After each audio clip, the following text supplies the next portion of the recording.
கன்னியாகுமரி மாவட்டம் நாகர்கோவில் பகுதிகளில் பெய்த தொடர் மழை காரணமாக பாறைக்காமடம் பகுதியில் ஓடையிலிருந்து வெளியேறிய சாக்கடை கலந்த மழைநீர் அப்பகுதியில் உள்ள வீடுகளுக்குள் புகுந்தது. விவரங்களை செய்தியாளர் சரவணனிடம் கேட்கலாம். சரவணன், என்ன நடந்தது? விவரங்கள். ஜெனிஃபர், கன்னியாகுமரி மாவட்டத்தை பொறுத்தமட்டில் இன்று அதிகாலையிலிருந்தே மழை காணப்பட்டது. தொடர்ந்து ஒரு 5 மணி நேரத்திற்கு மேலாக லேசான முதல் மிதமான மழையானது காணப்பட்ட ஒரு சூழ்நிலையில் நாகர்கோவில் மாநகராட்சி பகுதிகளிலும் இந்த மழையானது பெய்தது.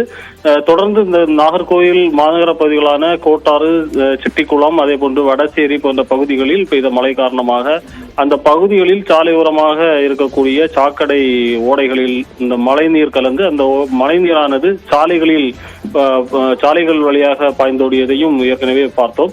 அதே போன்று பாறைக்கார் மடம் என்கின்ற பகுதியில் சுமார் 20க்கும் மேற்பட்ட குடியிருப்பு, அதாவது வீடுகள் இருந்து வருகிறது. அதில் அந்த வீட்டிற்கு அருகாமையில் இருக்கக்கூடிய பாறைக்காமடம் அந்த ஓடையானது தற்போது சாக்கடை நீர் ஓடக்கூடிய ஓடையாக இருந்து வருகிறது.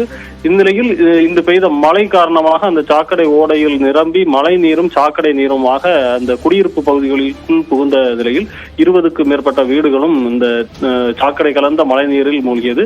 தொடர்ந்து அந்த பகுதியிலிருந்து வெளியில் வருவதற்கு கூட சிரமப்படக்கூடிய ஒரு சூழ்நிலை தான் அந்த பகுதி மக்களுக்கு இருந்து வருகிறது. தொடர்ந்து இந்த மக்கள் சொல்லக்கூடிய ஒரே குற்றச்சாட்டு, இந்த பகுதி வழியாக சொல்லக்கூடிய இந்த ஓடைகள் தூர்வாரப்பட வேண்டும் என்கின்றது நீண்ட காலமாக இவர்களுடைய கோரிக்கையாக இருந்து வருகிறது.